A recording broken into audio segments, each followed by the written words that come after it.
অনেক দিন আগে থেকেই তার ব্যাপারে তথ্য সংগ্রহ করছে, তাকে নজরদারিতেও রেখেছিল চট্টগ্রাম জেলা গোয়েন্দা টিম।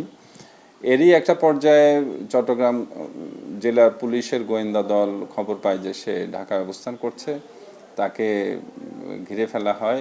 তাকে নজরদারি রাখা হচ্ছে সেই বিদেশ থেকেই, সে কখনো বিদেশে যায় কখনো দেশে থাকে এবং বিভিন্ন বিদেশি নাম্বার থেকে কথা বলে ধোকা দেয় বা আসলেও প্রকৃত বিদেশে থাকে, এরকম মিলিয়ে ঝিলিয়ে তার সে সম্পূর্ণ নজরদারিতেই ছিল। পরবর্তীতে ঢাকায় তাকে নজরদারির একটা পর্যায়ে তারা গোপন সূত্রে জানতে পারে যে সে সম্ভবত ভারতে পালিয়ে যাওয়ার উদ্দেশ্যে সে যশোরের পথে যাচ্ছে। এরই একটা পর্যায়ে চট্টগ্রাম জেলা গোয়েন্দা দল এবং তারা যশোর পুলিশের সাহায্য নিয়ে, সে অতীতে বেশ কিছু কিলিং ঘটিয়েছে এই চট্টগ্রাম মহানগর সহ গ্রেটার চট্টগ্রামে, এবং তার বিশেষ বিশেষ বাহিনী আছে। সেই বাহিনীর ভিতরে ভারী অস্ত্র থেকে শুরু করে বিভিন্ন ধরনের অস্ত্র আছে। ডেভিড ইমন বেশ কিছুদিন ধরে চট্টগ্রাম জেলা পুলিশের গোয়েন্দা টিমের নজরদারিতে ছিল। সে অত্যন্ত চতুর, সে দেশ বিদেশ মিলিয়ে চলাচল করত, সে নানাভাবে নানান সময় তার লোকেশন পরিবর্তন করত। তো শেষ পর্যন্ত সে আটক হয়েছে। আপনারা দেখছেন যে তার চতুরতা ছলচাতুরির চাইতে চট্টগ্রাম জেলা পুলিশের গোয়েন্দা টিমের তৎপরতা বেশি এবং যোগ্যতা বেশি।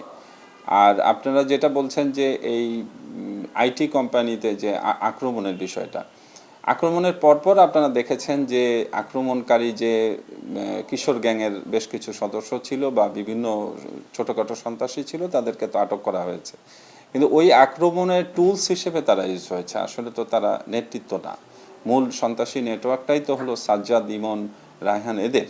তো আমাদের ওই দিনের ঘটনার সন্ত্রাসী আটক করে আমরা চুপ করে বসে থাকিনি, আমরা এই নেটওয়ার্কটা ভেঙে দিতে চাচ্ছি এবং ভেঙে দেওয়ার অভিযান হিসেবে চট্টগ্রাম জেলা পুলিশের গোয়েন্দা টিম সফলভাবে তার পজিশন লোকেশন ট্র্যাক করতে পেরেছিল, তাকে ঘিরে ফেলতে পেরেছিল এবং যশোর জেলা পুলিশের সহযোগিতা নিয়ে গত রাতে আটক করে নিয়ে আসতে পেরেছে। জানেন যে রাউজান, রাঙ্গুনি এবং ফটিকছড়ি একটি সন্ত্রাসপ্রবণ থানা এবং রাউজান থেকেই এই ধরনের রায়হান, ইমন যাই বলেন সব সন্ত্রাসীর বাড়ি সেখানে।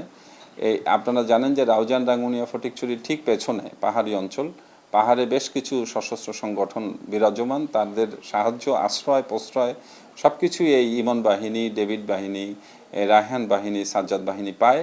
তো আমরা ওই চেইনটা কেটে দিতে চাচ্ছি, যার জন্য আমাদের একটা প্রি পুলিশিং প্রস্তুতি চলছে। আমরা এপিবিএনের 4টা ব্যাটালিয়নের ওখানে বসানোর পরিকল্পনা আছে, আমরা পরিকল্পনা প্রেরণ করেছি, আশা করি এটা হয়ে যাবে। একই সাথে আমাদের ওখানে পরীক্ষামূলক চেকপোস্ট চলছে।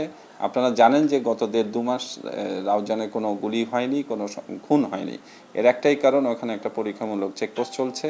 আমরা এই ধরনের চেকপোস্ট 3 থানাতেই দিয়ে দিব। আমরা সেখানে ফেস ডিটেক্টর, আমরা এআই প্রযুক্তি সিসিটিভি ক্যামেরা দিব। যে কোনো সন্ত্রাসী ওখানে প্রবেশ করলে সেই ক্যামেরা ধরা পড়বে এবং আমরা বুঝতে পারবো। ওখানে চলাচলকারী সকল ভেহিকেল, আমরা ভেহিকেল ডিটেকশন একটি প্রযুক্তি দিব। যে কোনো ওই প্রযুক্তির মাধ্যমে যে কোনো ভেহিকেল ওখানে প্রবেশ করলে এটা ওয়ান্টেড না আনওয়ান্টেড আমরা জানতে পারবো।